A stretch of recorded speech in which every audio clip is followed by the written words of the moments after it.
देश में लॉकडाउन का ऐलान हो गया। सारी फैक्ट्रियां बंद हो गईं। मजदूर घर पर बैठ गए। जाएं भी तो कहाँ। दिहाड़ी मजदूरों की शामत आ गई। किराए के कमरों में रहते हैं। कमरे का किराया भी देना है और राशन का इंतजाम भी करना है। फैक्ट्रियां बंद होने पर मजदूरी भी नहीं मिली। मंजेश बढ़ई था। उसे एक कोठी में लकड़ी का काम मिला था। लॉकडाउन में काम बंद हो गया और जो काम किया उसकी मजदूरी भी नहीं मिली। मालिक ने बोल दिया, लॉकडाउन के बाद जब काम शुरू होगा तभी मजदूरी मिलेगी। एक हफ्ते घर बैठना पड़ा। बस कुछ रुपए जेब में पड़े थे। उसने गांव जाने की सोची कि फसल कटाई का समय है, वहीं मजदूरी मिल जाएगी। पर समस्या गांव पहुंचने की थी। दिल्ली से 500 किलोमीटर दूर उत्तर प्रदेश के सीतापुर के पास गांव है। रेल बस वगैरह सब बंद है। तभी उसके साथ काम करने वाला राजेश आया। मंजेश, सुना है कि आनंद विहार बॉर्डर से स्पेशल बसें चल रही हैं, फटाफट निकल, बसें सिर्फ आज के लिए ही हैं, कल नहीं मिलेंगी। इतना सुनते ही मंजेश ने अपने बैग में कपड़े ठूंसे, उसे पीठ पर लादकर राजेश के साथ पैदल ही आनंद विहार बॉर्डर पहुंच गया। बॉर्डर पर अफरा तफरी मची हुई थी। हजारों की तादाद में उत्तर प्रदेश और बिहार जाने वाले प्रवासी मजदूर अपने परिवार के संग बेचैनी से बसों के इंतजार में जमा थे। बॉर्डर पर कोई बस नहीं थी। एक अफवाह उड़ी और हजारों की तादाद में मजदूर सपरिवार बॉर्डर पर जमा हो गए। दोपहर से शाम हो गई, कोई बस नहीं आई। बेबस मजदूर पैदल ही अपने गांव की ओर चल दिए। लोगों को पैदल जाता देख मंजेश और राजेश भी अपने बैग पीठ पर लादे पैदल ही चल दिए। मंजेश, राजेश, सीतापुर 500 किलोमीटर दूर है और अपना गांव वहां से 3 किलोमीटर और आगे, कहाँ तक पैदल चलेंगे और कब पहुंचेंगे? चलते चलते मंजेश ने राजेश से कहा, मंजेश, तू जवान लड़का है, बस 10 किलोमीटर के सफर में घबरा गया। पहुंच जाएंगे, चिंता क्यों करता है? यहाँ सवारी नहीं है, आगे मिल जाएगी, जहाँ की मिलेगी वहां तक चल पड़ेंगे। मंजेश और राजेश की बात उनके साथ साथ चलते एक मजदूर परिवार ने सुनी और उनको आवाज दी, भैया जी, क्या आप भी सीतापुर जा रहे हैं? सीतापुर का नाम सुनकर मंजेश और राजेश रुक गए। उनके पास एक परिवार आकर रुक गया। हम भी सीतापुर जा रहे हैं, किस गांव के हो? मंजेश ने देखा कि ये कहने वाला आदमी 40 साल की उम्र के लपेटे में होगा। उसकी पत्नी भी हम उम्र लग रही थी। साथ में 3 बच्चे थे। एक लड़की तकरीबन 18 साल की, उससे छोटा लड़का तकरीबन 15 साल का और उससे छोटा लड़का तकरीबन 13 साल का। हमारा गांव प्रहलाद है, सीतापुर से 3 किलोमीटर आगे है। मंजेश ने अपने गांव का नाम बताया और उस आदमी से उसके गांव का नाम पूछा। हमारा गांव बसर गांव है, सीतापुर से 5 किलोमीटर आगे है। हमारे गांव आसपास ही हैं, एक से भले दो, बहुत लंबा सफर है। सफर में थोड़ा आराम रहेगा। चलो साथ साथ चलते हैं। जब जाना एक जगह तो अलग अलग क्यों? मंजेश ने उससे नाम पूछा। हमारा नाम भोला प्रसाद है, ये हमारे बीवी बच्चे हैं। मंजेश की उम्र 22 साल थी। उसकी नज़र भोला प्रसाद की बेटी पर पड़ी और पहली ही नज़र में वो लड़की मंजेश का कलेजा चीर गई। मंजेश की नज़र उस पर से हट ही नहीं रही थी। भोला अंकल, आपने बच्चों के नाम तो बताए ही नहीं। मंजेश ने अपना और राजेश का नाम बताते हुए पूछा। अरे मंजेश, नाम तो बहुत अच्छा है। हमारी लड़की का नाम ममता है, लड़कों के नाम कृष और अक्षय हैं। मंजेश को लड़की का नाम जानना था। ममता, बहुत बढ़िया नाम। उसका नाम भी म से मंजेश और लड़की का नाम भी म से ममता। नाम भी मैच हो गए। मंजेश ममता के साथ साथ चलता हुआ तिरछी नज़र से उसके चेहरे और बदन के उभार देख रहा था। उसके बदन के आकार को देखता हुआ अपनी जोड़ी बनाने के सपने भी देखने लगा। मंजेश की नज़र सिर्फ ममता पर टिकी हुई थी। ममता ने जब मंजेश को अपनी ओर निहारते देखा, उसके दिल में भी हलचल होने लगी। वो भी तिरछी नज़र से और कभी मुड़कर मंजेश को देखने लगी। मंजेश पतले शरीर का लंबे कद का लड़का है। ममता थोड़े छोटे कद की, थोड़ी सी मोटी भरे बदन की लड़की थी। इसके बावजूद कोई भी उसकी ओर खींच जाता था। चलते चलते रात हो गई। पैदल सफर में थकान भी हो रही थी। सभी सड़क के किनारे बैठ गए। अपने साथ घर का बना खाना खाने लगे। कुछ देर के लिए सड़क किनारे बैठकर आराम करने लगे।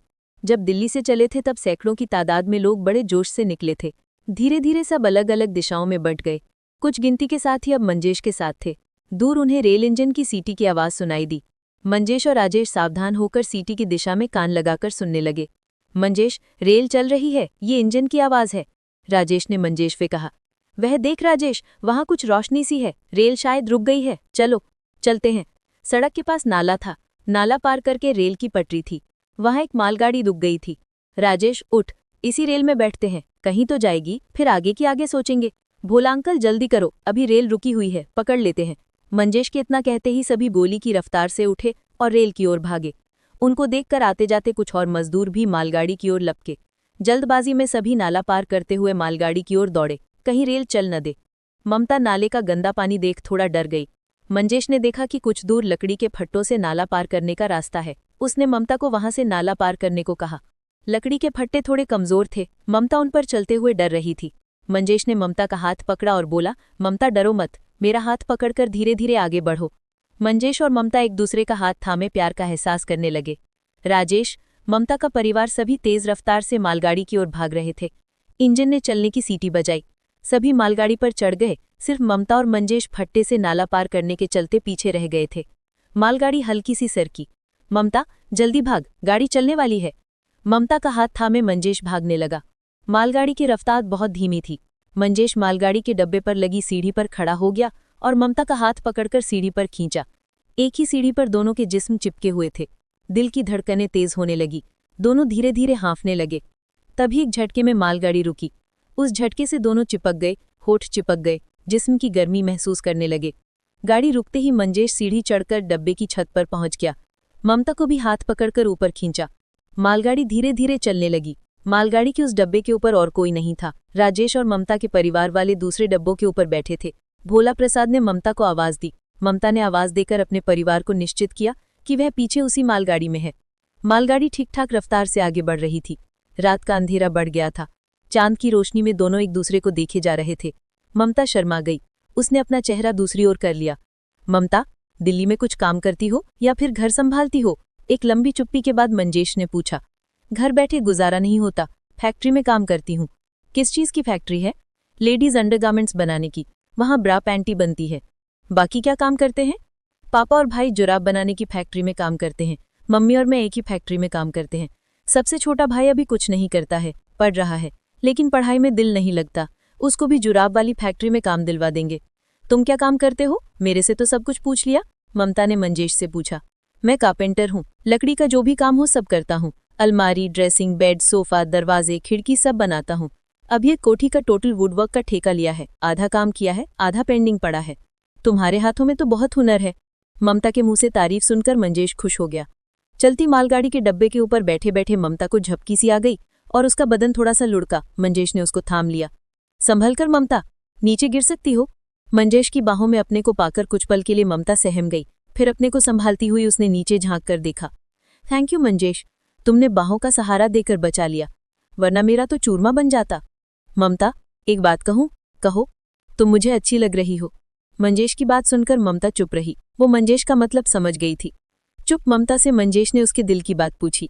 मेरे बारे में तुम्हारा क्या ख्याल है? ममता की चुप्पी पर मंजेश मुस्कुरा दिया। मैं समझ गया, अगर पसंद नहीं होता तो मना कर देती। हाँ, देखने में तो अच्छे लग रहे हो। मेरा प्यार कबूल करती हो? कबूल है। मंजेश ने ममता का हाथ अपने हाथों में लिया। आगे का सफर एक दूसरे की आंखों में आंखें डाली कट गया। लखनऊ स्टेशन पर मंजेश, ममता, राजेश और ममता का परिवार मालगाड़ी से उतरकर आगे सीतापुर के लिए सड़क के रास्ते चल पड़ा। सड़क पर पैदल चलते चलते मंजेश और ममता मुस्कुराते हुए एक दूसरे को ताकते जा रहे थे। ममता की मां ने ममता को एक किनारे ले जाकर डांट लगाई। कोई लाज शर्म है या बेच दी? उसको क्यों घूर रही है? वह भी तेरे को घूर रहा है।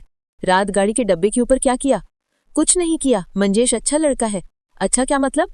ममता की मां ने उसका हाथ पकड़ लिया। ममता और मां के बीच की इस बात को मंजेश समझ गया। वह भोला प्रसाद के पास जाकर अपने दिल की बात कहने लगा।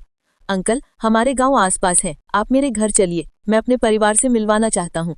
मंजेश की बात सुनकर भोला प्रसाद बोला, वो तो ठीक है, पर क्यों? अंकल, मुझे ममता पसंद है और मैं उससे शादी करना चाहता हूँ। हमारे परिवार मिलकर तय कर ले, मेरी यही इच्छा है। मंजेश की बात सुनकर ममता की मां के तेवर ढीले हो गए और वे मंजेश के घर जाने को तैयार हो गए। लॉकडाउन जहां परेशानी लाया है, वहीं प्यार भी लाया है। मंजेश और ममता का प्यार मालगाड़ी में पनपा। सभी पैदल मंजेश के गांव की ओर बढ़ रहे थे। ममता और मंजेश हाथ में हाथ डाले मुस्कुराते हुए एक नए सफर की तैयारी कर रहे थे।